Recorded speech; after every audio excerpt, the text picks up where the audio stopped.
E estamos de volta com a nossa convidada, a feminista Elizabeth Fleury, que está lançando agora esta obra fundamental, o Dicionário Feminino da Infâmia, Acolhimento e Diagnóstico de Mulheres em Situação de Violência, editora Fiocruz. São 187 verbetes, com a participação de sociólogas, antropólogas, juristas de todo o país. Nós vamos conversar agora mais sobre isso.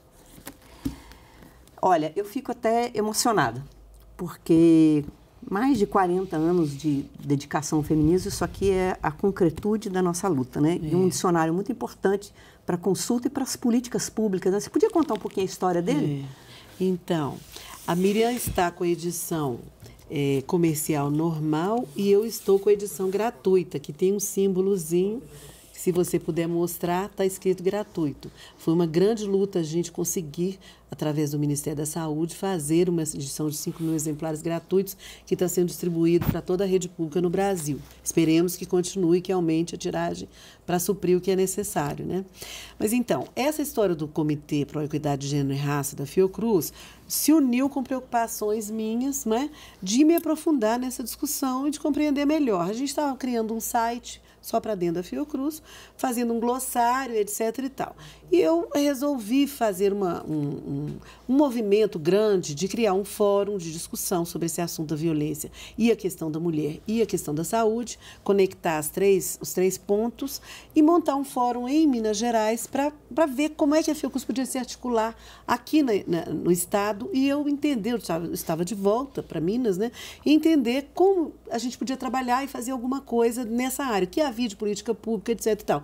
Eu tinha acabado uma pós-graduação em ciência política aqui no UFMG, fazendo exatamente recontando a história do movimento feminista, o encontro com o movimento de mulheres de periferia e tudo mais, lá dos anos 70, e também o início das primeiras políticas públicas do princípio do governo Lula, quando a ministra Nilce Freire estava nessa área de Secretaria de Política para Mulheres.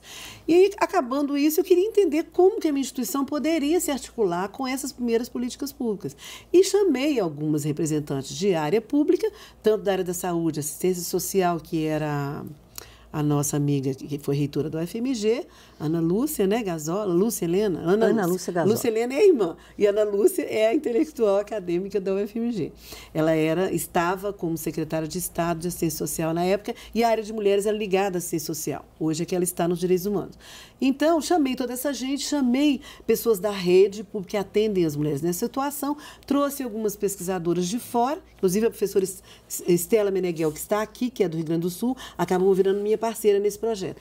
E trouxe essas mulheres para fazer conferência para essas funcionárias e especialistas de equipes multiprofissionais que atendem as mulheres na ponta do sistema público, em várias áreas, justiça, segurança, etc. e tal. A mesma concepção que o dicionário, no fim, veio a ter mais à frente.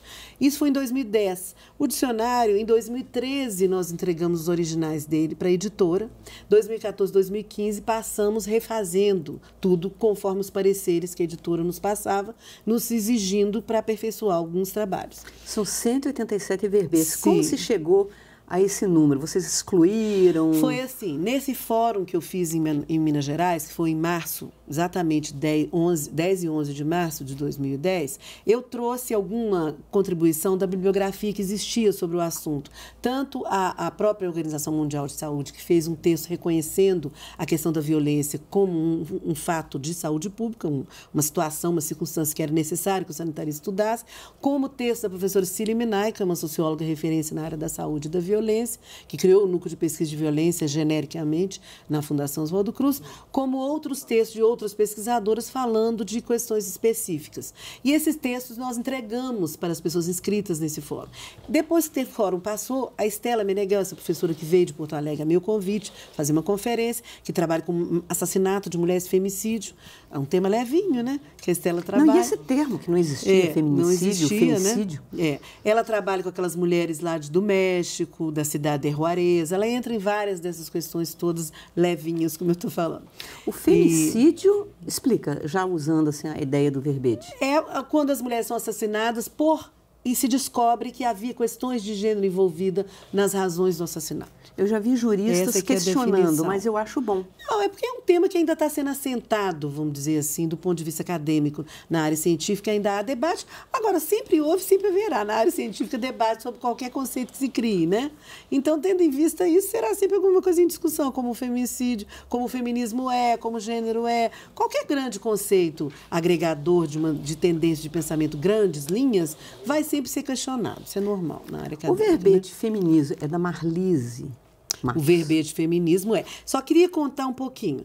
Vou resumir. A gente acabou e queríamos fazer um livro registrando a experiência do fórum, que era a ideia da professora Stella Meneghel, quando eu apresentei para o meu diretor, que era um homem que trabalha também nos Estados Unidos, é um homem arejado, que já tinha me apoiado muito e me dito que apoiava tudo que a gente fosse fazer relativo à agenda de equidade entre homens e mulheres, que ele apoiava essa causa, e de raça também. Então, eu apresentei a Stella para ele, tivemos aquela ideia, vamos fazer um livro, e eu tinha que apresentar ao meu diretor esse projeto do livro para ele ser apoiado institucionalmente. E eu tinha saído num livro como poetisa, num dicionário de escritores mineiros. Aí eu estava com isso no carro no dia e fazendo glossário sobre agenda para a equidade na Fiocruz, não sei o quê, juntei isso tudo. Naquele momento me deu um insight. A hora que eu olhei para o dicionário de escritores mineiros e pensei no meu projeto do livro, falei, vamos fazer um dicionário de termos importantes para a luta e para a concretude na área de política pública, que é disso que a gente trata muito. Cite alguns, assim, alguns, só citar. Olha, a gente trata, por exemplo, lutas sociais, mas a gente trata de coisa específica. Aborto é o primeiro. E é um tema muito polêmico, a gente refez esse verbete, ele foi feito por uma moça do Nordeste, depois convidamos uma médica da Fundação Zontus que trabalha com a questão da neonatalidade e tudo mais, que é uma grande especialista nisso, a professora, agora eu me esqueço o nome daqueles brancos horrorosos, a Cláudia. Depois eu me lembro sobre o nome dela. Ela refez esse verbete e recolocou questões que envolvem as questões do Ministério da Saúde e tudo mais. Tem, sei lá, vamos ver. Ligadas à questão específica da mulher ou da saúde. Atenção à saúde e à violência institucional. São temas específicos. Convenção de Belém do Pará, que trata da questão da eliminação de todas as formas de violência. Foi um encontro que houve no Brasil, juntando lideranças internacionais. A construção social de gênero, que também eu creio que foi feito pela professora, ou foi pela Marlise Massa, ou foi pela Cecília, não me lembro agora. O Conselho dos Direitos da Mulher, que foi feito por mim para resgatar a nossa experiência de criação do Conselho de Minas Gerais e o Conselho do Montoro lá, na experiência de São Paulo, que foram os dois precursores de todas as políticas públicas, eu gosto de lembrar. Aí que eu coloquei um pé de página falando do nosso movimento Quem Ama Não Mata, depois eu quero que você veja. Causas externas de mortalidade, que aí trata da mortalidade de mulheres, que é uma moça daqui de Minas Gerais, uma epidemiologista, que trabalha com questões de números de epidemias e tal. Ela é da medicina social, Elaine Machado, uma grande figura que talvez vai fazer um trabalho em colaboração comigo. Casas de passagem, por exemplo, que é uma estrutura criada já com políticas públicas avançadas para poder abrigar as mulheres que estão sendo ameaçadas fisicamente, de assassinato, inclusive, com as suas crianças. Melhor passar para outra, que senão vai ficar só passar para outra letra. Machismo, que é a letra M. Morbimortalidade feminina, que é o tipo de conceito criado na área da saúde para tratar exatamente essas causas de mortalidade, não é? Movimento de mulheres, vamos ver. Invisibilidade da violência, que é importante, que mostra como que a cultura consegue apagar e tornar isso um assunto natural e comum.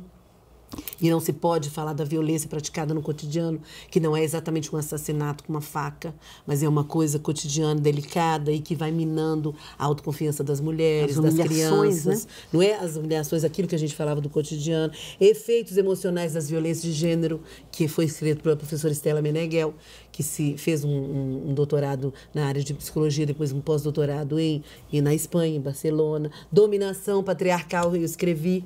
A professora Neuma Guiar escreveu Dominação Masculina, genérica, e eu peguei um específico que eu queria falar da questão do patriarcado. A Neuma Guiar, que foi minha orientadora no meu mestrado. Direitos assim, das mulheres, direitos humanos. Só uma coisa, o feminismo achei um verbete esclarecedor, porque ele coloca a existência de 3 feminismos. Eu não me lembro os nomes, mas um mais liberal, vamos dizer, onde as coisas se resolvem pela... É o feminismo liberal considerado, né? O feminismo radical. Aí, quando ela especifica a agenda do feminismo radical, era a nossa agenda. Falei, oba, nós somos e sempre fomos feministas radicais. Feminismo de esquerda. Antigamente, feminista radical era um nome feio. Hoje, até as meninas adoram se chamar de feminista radical. Falei, oba, mas o feminismo de esquerda que pressupõe a transformação... É um feminismo que trata a questão pela raiz dela e que traz a questão do patriarcado na vida moderna. Esse é o feminismo radical e é com ele que eu realmente fecho, porque eu acredito mesmo que as sociólogas inglesas que discutiram isso, Carole Pateman e uma outra que agora também me falha, elas discutiram isso com muita propriedade e mostram como que o feminismo entra na vida moderna e o patriarcado entra na vida moderna como uma coisa subreptícia que vem do século XVI, XVII, XVIII e entra na nossa estrutura atual, não é? Ela mostra isso. E o feminismo marxista, que contempla toda uma discussão que a gente também divergia muito delas, de que você resolvendo questões de classe e econômicas, muitas coisas estariam resolvidas. Mas elas trazem a discussão do viés de classe, que é muito importante, da questão do feminismo nas áreas periféricas, você suprir certas necessidades básicas da sobrevivência humana também é uma questão de direitos humanos, enfim, elas trazem contribuições importantes. Eu acho que são linhas que a academia procura distinguir, mostrar quais são os pontos que não se tem em comum, quais são as divergências, onde se cria polêmicas dessas linhas feministas. Mas também eu acho que é bom a gente lembrar que as feministas sempre pregaram que a gente deveria e poderia trabalhar juntas e que a gente sempre rema melhor quando rema em coletivo, né? Então, eu acho que essas divergências, eu acho que elas têm que ser levadas na boa e não para rachar as relações entre as pessoas. Já brigamos e a possibilidade de luta. Já brigamos muito, estamos, né? Eu acho que hoje há uma suavidade maior para lidar com esses temas, porque a vida moderna também absorve melhor essas liberdades que a gente, fala de boca cheia, ajudamos a construir. A gente ajudamos, é uma coisa carioca. Vete, eu queria te agradecer muitíssimo a sua participação. Realmente é um belo trabalho. Coletivo, né, Miriam? Coletivo, sempre coletivo. Sempre muitas coletivo mulheres melhor. queridas ajudaram a gente a construir. E ficamos por aqui. Isso. Até semana que vem com o nosso próximo convidado, com o nosso próximo tema.